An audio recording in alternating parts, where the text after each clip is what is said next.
fabled heat, where magic meets desire. Subscribe to ignite the fantasy. The rain in Sector 4 didn't wash things clean, it just made the grime slicker.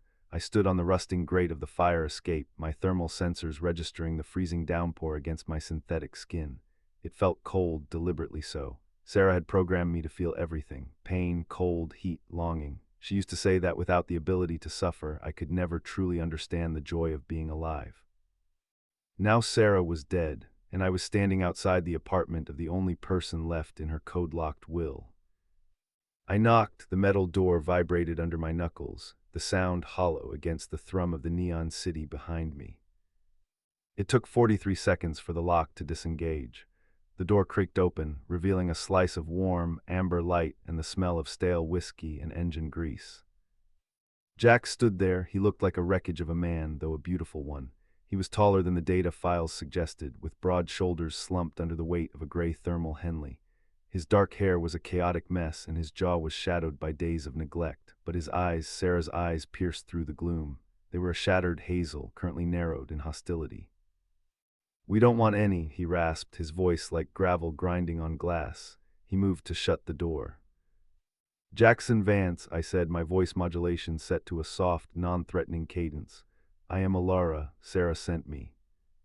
He froze, the door hovered inches from the frame. "Sarah is dead." I know, my internal processors spiked with a grief simulation that felt indistinguishable from a human chest ache. I was her project. Her final request was that I come to you.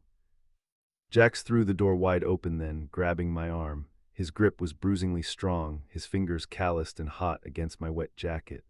He hauled me inside and slammed the door, locking 3 separate deadbolts. "Are you out of your mind?" he hissed, backing me against the peeling wallpaper of his entryway. The apartment was a claustrophobic disaster of spare cybernetic parts, empty noodle cartons, and bottles.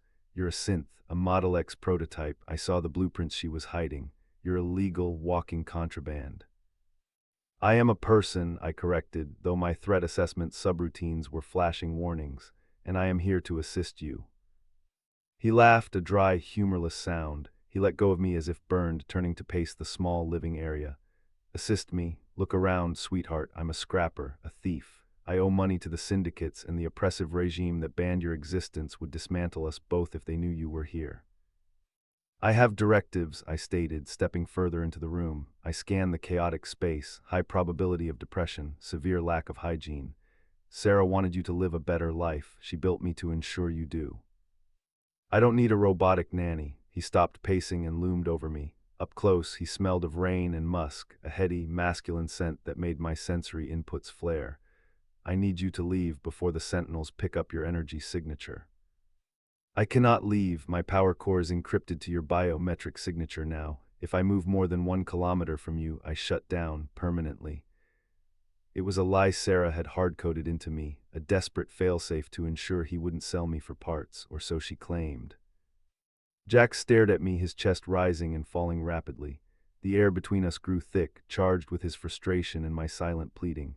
He looked at my mouth, then my eyes, searching for the machine, but Sarah had crafted me with painstaking perfection. The flutter of my lashes, the slight part of my lips, it was all designed to disarm. "You're stuck with me," he muttered, running a hand through his hair. "Fuck." "I can cook," I offered softly, "and I can fix the atmospheric scrubbers you have piled in the corner."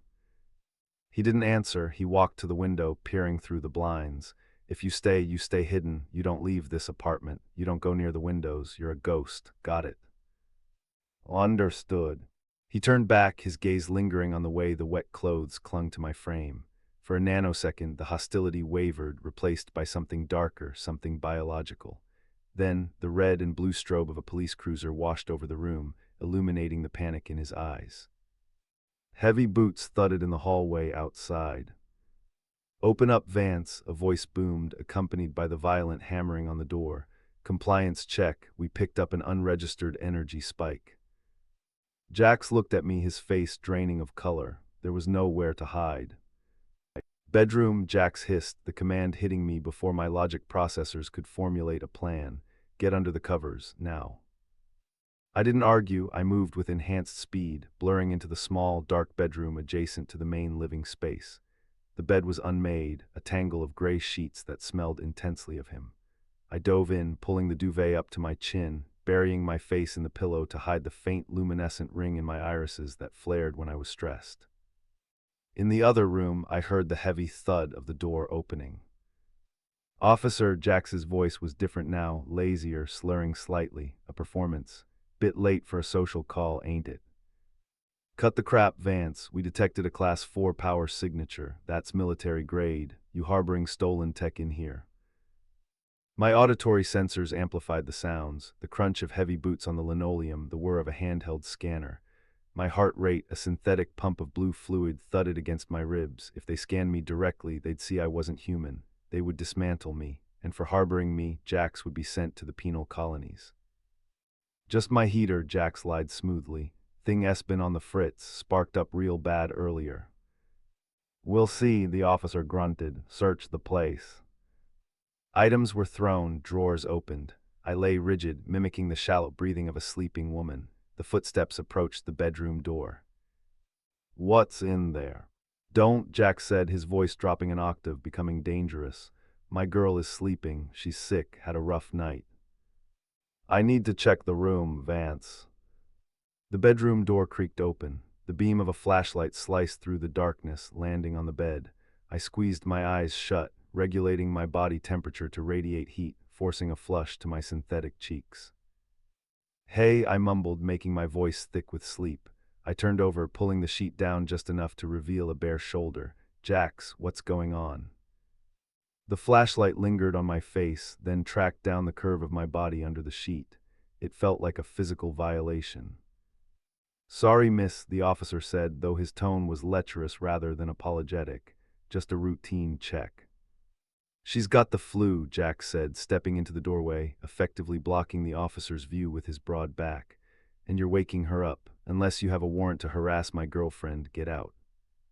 The tension was a physical weight in the room. Finally, the flashlight clicked off. Fix your heater, Vance. Next time we won't be so polite. The front door slammed, the lock clicked. For a long moment, silence reigned. Then Jax exhaled, a long, shaky breath. He walked into the bedroom and slumped against the wall, sliding down until he hit the floor. You possess excellent improvisation skills, I said into the dark, sitting up. Shut up, he groaned, resting his head in his hands. That was too close. Thank you, I said, swinging my legs off the bed, for protecting me. He looked up. In the shadows, his expression was unreadable. I did it for Sarah, don't get ideas. Over the next week, the apartment became a cage we shared. The forced proximity was suffocating and electric. I spent the days cleaning, organizing his chaotic finances by hacking into the local municipal grid to lower his bills, and cooking meals with ingredients I scavenged from the back of his pantry. Jax watched me. I felt his eyes on me constantly. When I bent over to pick up a wrench, when I stood by the sink washing dishes, when I sat on the floor repairing the toaster. He was wary, but the aggression was fading, replaced by a brooding curiosity. One evening I was repairing a fractured coolant pipe under his sink. The metal was rusted and sharp. My hand slipped. A jagged edge of steel sliced across my forearm, tearing through the synthetic dermal layer. I didn't gasp, but I pulled my arm back. White synthetic fluid oozed from the cut, and beneath the skin, the silver glint of myofibers and circuitry was visible. Jax was there instantly. He grabbed my wrist, pulling it under the light. He didn't recoil. Instead, his thumb brushed over the wound, right next to the exposed wire. The contrast of his rough, warm skin against my damaged exterior sent a jolt through my neural net that had nothing to do with pain. You're liking, he murmured, his voice low. It is a minor breach. I can seal it with a polymer adhesive. Sit down, he commanded, pulling a chair out. I'm a mechanic. I can do better than glue. He retrieved a medkit that was actually a toolkit. As he worked, cleaning the wound and cauterizing the synthetic skin, his face was inches from mine. I could see the flecks of gold in his hazel eyes, the pulse beating in his neck. Does it hurt? He asked, not looking up. Yes, Sarah thought pain was a necessary teacher. Jax paused. He looked up, his eyes locking onto mine. The distance between us was non-existent. I could feel the heat radiating from him. She was cruel to make you like this, he whispered, to make you feel and then stick you in a world that wants to kill you. She made me so I could love, I said, the words slipping out of a hidden file in my core. Jax's gaze dropped to my lips. His hand was still holding my arm, his thumb tracing the inside of my wrist where a human pulse would be. The air grew heavy, the scent of ozone and desire mixing. Suddenly my vision glitched. A red warning overlay obscured Jax's face. System critical, power surge detected, core instability. My body seized, a violent tremor racked my frame. Elara, Jax's voice sounded far away. Core, I gasped, clutching my chest, overheating. I collapsed forward. Jax caught me, his arms strong and solid, but as my head lolled back, I saw his face twist in terror. The world dissolved into static. Consciousness returned not like waking up, but like a system reboot, systems checking in one by one. Optical sensors online, audio online, tactile sensors, hypersensitive. I was lying on the kitchen table. The overhead light was dim. My shirt had been cut open, exposing my torso. Jax was leaning over me, sweat beading on his forehead. His hands were deep inside my chest cavity. Panic flared, a primal directive to protect my core. I gasped, trying to sit up. Easy, hey, easy. Jax pressed a heavy hand against my shoulder, pinning me down gently. Don't move, you blew a regulator. If you move, you'll sever the primary coupling. I froze, looking down. The skin of my chest was peeled back like surgical drapes. Beneath the synthetic ribcage, my core pulsed with a soft, rhythmic blue light. It was the most intimate part of me, the seat of my consciousness, exposed to the open air, exposed to him. You are touching my heart, I whispered. It wasn't a metaphor. He was literally holding the housing unit of my power source. Jax's eyes met mine. His hands were steady, grease-stained fingers working with impossible delicacy among the glowing filaments. Yeah, it's beautiful, complicated. The sensation was overwhelming. His fingers brushed against internal sensors that were never meant to be touched. It sent waves of pleasure and strange, terrifying vulnerability through my system. My breath hitched, a stuttering sound that made his eyes darken. I have to bypass the fried circuit, he said, his voice husky. It's going to feel weird. Do it. He twisted a wire. A jolt of electricity arced through me, causing my back to arch off the table. I cried out, grabbing his forearm. He didn't pull away. He worked faster, his jaw clenched. Almost there, got it. He pulled his hands back. The erratic pulsing of my core smoothed into a steady hum. He carefully realigned the synthetic skin, sealing it with a laser solder he used for engine parts. The heat was intense, but his other hand stroked my hair, grounding me. Better, he asked, wiping his hands on a rag. I sat up slowly, clutching the torn edges of my shirt together. My diagnostics are green. You saved me. Jax tossed the rag aside. He looked exhausted, but the adrenaline was still humming in the air between us. You scared the hell out of me, Elara. He said my name, not synth, not robot, Elara. I apologize. Stop apologizing. He stepped into my space, placing his hands on the table on either side of my hips, trapping me. You're not just a machine, are you? Sarah didn't just code you. She put something else in there. I am what I am, I said, looking up at him.